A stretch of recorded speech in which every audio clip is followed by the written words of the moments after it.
Hello and welcome to the Haaretz Podcast. I'm Alison Kaplan-Summer in Tel Aviv. The U.S. Israel-Iran conflict has officially entered its second week. It seems every day that the effects of the conflict is spreading globally. As of this recording, 14 countries are involved. Iranian missiles and drones have targeted Saudi Arabia, the United Arab Emirates, Qatar, Kuwait, Bahrain, Oman, Jordan, and Iraq. There are believed to have been more than 1,000 civilian casualties in Iran from the U.S. Israeli attacks and more than 1,300 killed overall in the conflict. It is fair to say that the lives of every single Israeli has been disrupted in one way or the other. Joining me on the podcast to talk about how she and other Israelis are coping and how the media is covering the conflict and how it is affecting views of Prime Minister Benjamin Netanyahu and his government in an election year is journalist and activist Anat Saragusti. Our conversation, which was briefly interrupted by an incoming Iranian missile warning in which we had to stop and go to the shelter, is coming up.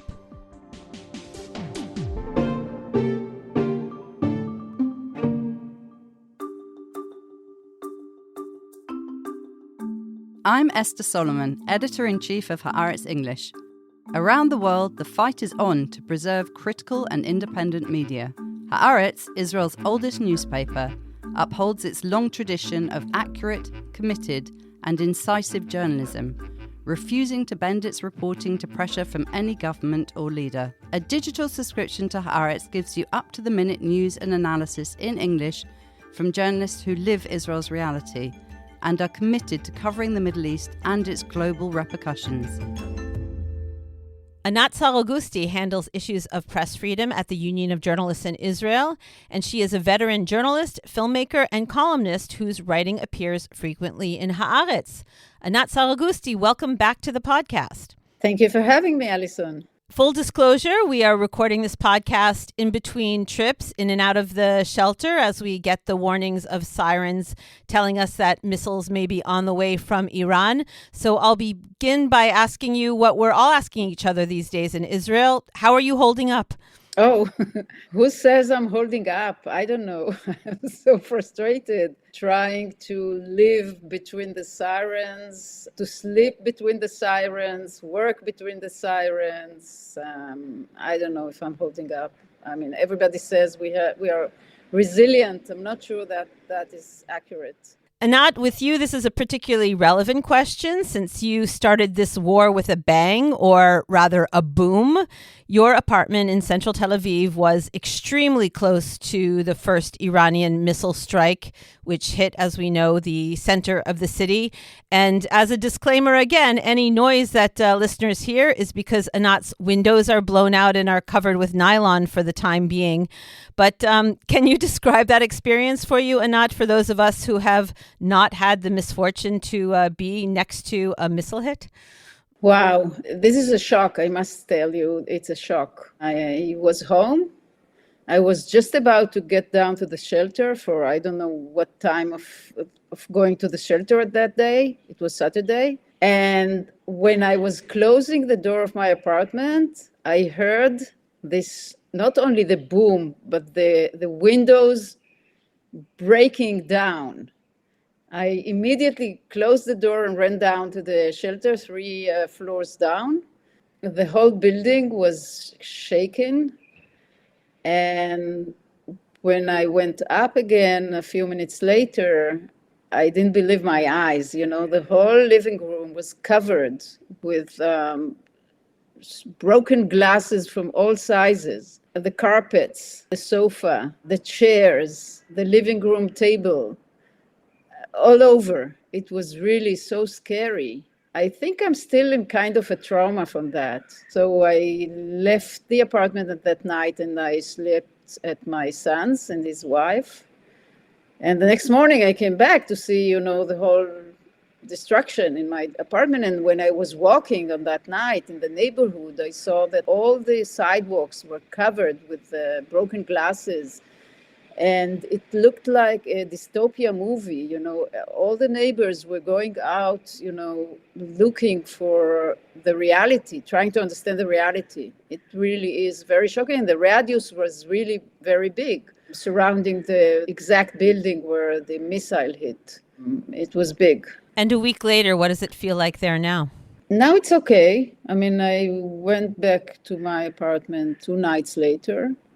We covered, as you said, the windows with the nylon, which doesn't feel very safe, but it's home. I mean, I didn't want to be evacuated to a hotel, so I'm home. It's okay. I try to work, sirens go in and out. We go in and out of the shelters, like everybody in Israel. There is no safe place in Israel. I mean, this is part of the stress that we all face, because you cannot now decide that you go to another town, which is safer. No, there is no safe place here. I was not hurt physically, so just a few glasses, it's okay. So, Anat, we're going to take off your missile victim hat for a moment and put your journalist and analyst hat back on. As you look around your neighborhood in Tel Aviv, wider in the country, how would you say this round of conflict, this war with Iran, compares to the 12-day war in June in terms of mood and morale and behavior?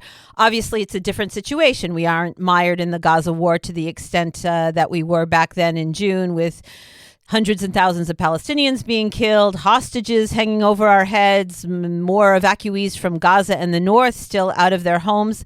We weren't exactly living normally this time around, but it was different. So can you judge how it felt the first time and this time? First of all, I don't think that we can isolate this event from the last 2.5 years since October 7th. And even before, since this government took office, we're in a constant, continuous stress, and we're under attack either by our government, who tries to change the whole judicial system, or by wars. And the tendency of the government to name the different military campaigns, to isolate one from the other, or to make the division between this war and the other, I don't buy it. I mean, we're in a constant war that started on October 7th, and sometimes there is more tension, sometimes we're more relaxed, and sometimes we can try or pretend to live or lead normal life, and people even, travel abroad. But when you look in a perspective, it's very, very stressful. Plus, there is a tendency in Israel, when there is breaking news like that people are glued to the television to understand what's going on, not only the social media platforms, but also to the TV. As civilians, as citizens of the state of Israel, this is very stressful. I don't know how to call this war, or how to differentiate this war from the other war in Iran. I always say Iran first season, and now we're in the second season. Maybe people are more exhausted. Anat, obviously your specialty is media analysis and advocacy. How are Israelis experiencing this round of war with Iran through the media? We have news throughout the day, basically 24/7, with only very short breaks for some primetime entertainment on our main channels. What are the news shows like, and do you feel similarly about this coverage that you did for the coverage, again, of the 2.5 years of Gaza, as you said, sort of a continuation of the same mood? Do you feel like it shifted at all? It intensified, I think, since this war is not, it is in our, front yard and our homes, but it's not the front of the war. The front is elsewhere in Iran. And I feel that, or I know, that Israelis tend to be glued to the television to get the information about the war. And when you look at the television, what is reflected from the television is endless list of ex-generals who sit in the studios, which are broadcasting breaking news 24/7, and explain the reality to us. And I was wondering, they often use a jargon, a military jargon, which I don't really understand. And they give us all kinds of statistics, how many airstrikes we made, how many bombs we managed to hit in Iran. And I don't understand all these numbers and statistics. I don't understand if we managed to launch 2,000 bombs in Iran. Is that a lot? Is it a little? What is the percentage of them? What kind of ability does it reflect? How many airstrikes we managed to launch in Iran? As we hear the sirens and we have to go to the shelter, we often hear, an analysis on television saying, well, the Iranian lost 80% of their launching abilities of the ballistic missiles. And we're at the same moment running to the shelter. So what does it mean? They don't need... Oh, there is a siren again. We have to stop, Alison. Yeah.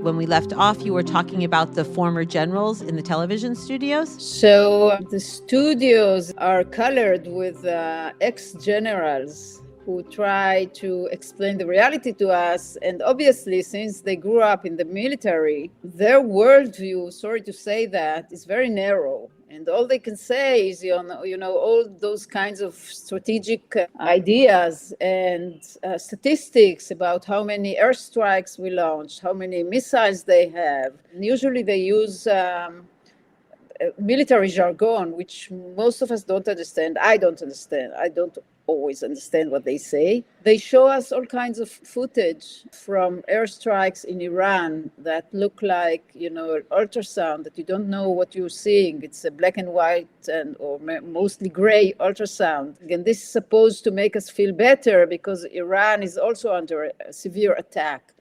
And numbers of missiles, etc. It really is very frustrating, and I feel like they are talking above my head. There is no alternative voice coming from the studios. All the voices that are reflected in the studios on television are supporting the war. And there is no room for an alternative voice that asks questions whether we should really go to war. And what happens if in Iran there will be a more cruel and more vicious new leader after Khamenei was assassinated?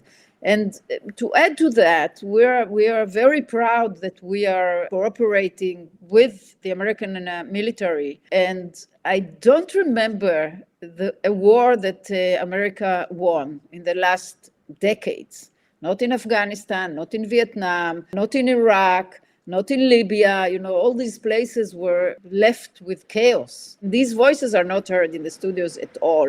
And these questions and doubts are not heard in the studios at all. So what about daily life in Israel in wartime that you feel should be emphasized and shown in the media is being undercovered, in your opinion? First of all, there are hundreds of thousands of people who don't have either a shelter nor a safe room. Others with disabilities cannot walk down some floors in the stairs to the shelter. There are people with disabilities who are sitting in a wheelchair. A woman that was killed in Tel Aviv the other day when the missile hit was a caregiver from the Philippines who didn't want to lose the woman she was taking care of. This is why she was killed. I mean, all those people who don't have a voice at all, all these calculations that you make when you leave the house, where is the next shelter? What happens if a siren catch me in the street? If I go to the grocery store, would I be able to take a shower? Very small things of lives. How can people go to work and leave the children behind at home when they tell people go to work? I live in the center of Tel Aviv. There is a mall next to my house. And last, I think, Thursday, they said, okay, everybody who has a shelter next to his workplace can go back to work. And I saw all these workers on the mall who had to go to work. What did they do with their children? The mall was completely empty and deserted. These things are not reflected on television. And every night, Prime Minister Netanyahu goes on the air and says how resilient we are, how proud he is of the citizens of Israel, how we are winning the Iranians, how we hit and the infrastructure of the missile production. I don't feel that we are resilient. We're exhausted. Actually, I feel exhausted. Where does it lead us? What's the end game of this? What the day after would look like when this war is over?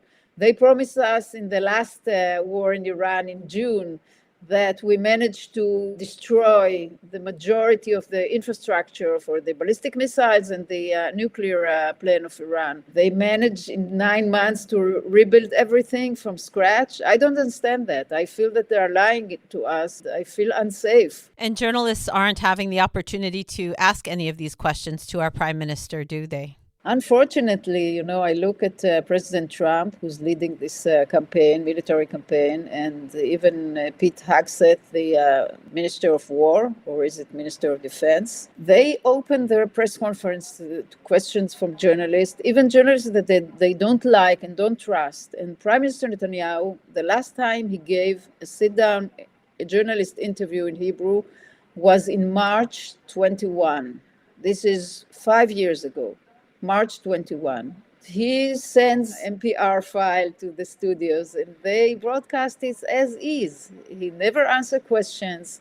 He don't sit down with us. He doesn't speak to us. He doesn't take questions. And unfortunately, the majority of the journalists in the mainstream media, especially on television, they completely adopt the narrative of the army and the narrative of the government. They are rejoicing the assassination of senior Iranian leaders without even knowing who they are. They take what they get from the army and broadcast it as is. They don't fact check it. This is not real journalism. They don't ask tough questions. Even the chief of staff, speak to the people, and I feel like he's speaking more to the Iranian people or to the Iranian enemies than to the people of Israel. Well, we know that Netanyahu and his camp have invested so much time and energy and resources into controlling the press, getting the press under control. As we know, most of his criminal cases have to do with his attempts to control the media. So essentially what you're saying is that he's succeeded to a large extent? I think that during times of war, when there is security urgency, even before Netanyahu, journalists used to align completely with the government or with the army, and they feel more patriotic doing so. You should shut up when there is a war going on. This is a saying in Hebrew, I think that was first coined in 1982 during the first Lebanon War. When is the time to ask questions, if not now? When is the time to question what they say, if not now? When is the time to put a question mark after all these declarations? We have to somehow bridge the exhaustion of the people and the declaration of the leaders. Anat, there's a lot of talk about possibly on the sort of wave of triumph in Iran and a new image as the defender of the country, that there may be snap elections as soon as June. Netanyahu will want to go to the polls as soon as possible after this war. Do you think that will happen? And if so, how do you think that will bode for the results of the elections? Depends on the situation on the ground. Depends if he can frame this as a winning. Depends, of course, on President Trump, if he wants to continue until whatever his goal is. And I don't know how to define President Trump's goal. I don't know how to define Prime Minister Netanyahu's goal. So it depends. This war is very costly, not to speak about the economics. So yes, he wants to go in elections, maybe in June, maybe in October, but he wants the constituency to forget the October 7th neglect. This is what he wants. So he's trying to do everything he can, to make the new war a more fleshy one, and more something that we can all connect to and feel good about when he goes to elections. So we will not remind him the October 7th. Anat, throughout the Gaza war, we spoke a lot on this podcast, and in general, there was a lot of discussion about the fact that we are talking about bombings and military operations and not much reporting about the people who are on the receiving end of the Israeli attacks. The human toll throughout the Gaza war was minimized, and on the right, and even in the mainstream media in Israel, Gazans were kind of portrayed as being Hamas sympathizers, complicit in October 7th, and there wasn't enough or much sympathy or coverage of what they were going through. Is it the same regarding the Iranians who are now under fire, or do you feel as if the coverage is different and that we are more aware of what Iranian civilians are suffering? It's a good question. The tendency on television, the Israeli television, is to look for Iranians who are opposing the regime and want the regime to fall down, have the same interest as us, the Israelis. I don't know what the Iranians want. I try to listen to experts. None of them live in Iran, of course. Most of them are in exile. I guess there are people in Iran who do want the regime to be strong, and I hope that there are people who oppose this regime because it looks like a very cruel regime. There are attempts by the Israeli media to show the daily lives of Iranians and to interview Iranians undercover and to have footage coming out of Iran. This has never happened in Gaza, never. When Gaza is just in our backyard, it's very close, and people in Gaza speak Hebrew. You don't need a translator to speak to them. And they were willing to speak up with their faces on the camera, but they were not interviewed at all. It's absurd, you know. It's easier to speak to Iranians because we think that we live in a prosperous democracy, and now they need to be in a prosperous democracy as well. And we are going to help them become a prosperous democracy. Who are we to do that? What about the Gazan? And not to speak about the West Bank. What's going on in the West Bank is completely not covered in the Israeli media. And there are pogroms executed there every night. Palestinians being killed and expelled and harassed and intimidated. This is not covered. It's easier to speak to people in Iran and, sympathize with them as if we have some kind of solidarity. Anat, so clearly you are not expressing views within the Israeli mainstream media, and you are definitely speaking out very strongly against the narrative that's being promoted by the Netanyahu government. Netanyahu and his camp, his aides, activists in the Likud party are famous for having what is known as the poison machine. You've kind of felt the brunt of that over the past week, unfortunately, haven't you? They haven't exactly been sympathetic to the fact that you've been affected by the missile strike. Yes, I posted a short video of my apartment after the windows were shattered and broken. A few hours later, I got a message from a friend depicting WhatsApp message that has been transferred by supporters of Likud, the party of Netanyahu, rejoicing the fact that an extreme left activist house was hit by the missile, and they were rejoicing it. I don't understand what kind of people are rejoicing as somebody else's destruction. Aren't we all brothers and sisters, as they say? Aren't we all supposed to be, together we win? Aren't we all Israelis? Aren't we all Jews? Whatever the language that they usually use. I don't care about that, but it really reflects, the poison machine. I guess we'll close off on a practical note. Are you going to get your windows fixed soon? Oh, yeah. I just got a very happy message from the aluminum guy who said that he will make any effort to fix my windows this week. So hopefully it will be fixed and my apartment will be back as it used to be. Nice and warm. Anat, I will wrap up the podcast by wishing you new windows as soon as possible. Good luck. And as we say to everybody these days, stay safe. Hopefully.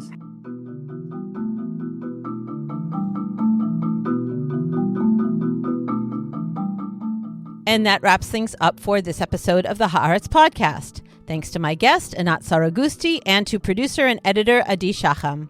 If you want to continue to listen to our podcast and make sure you never miss an episode, subscribe to us on Apple, Spotify, or wherever you get your podcasts, and leave us a 5-star rating, and that way more people can find us. And to keep up with all of the latest news on Israel, the Middle East, and the Jewish world, including the very latest updates on the U.S. Israel-Iran war, don't forget to subscribe to and follow Haaretz.com. I'm Alison Kaplan-Summer, and until next time, shalom from Tel Aviv.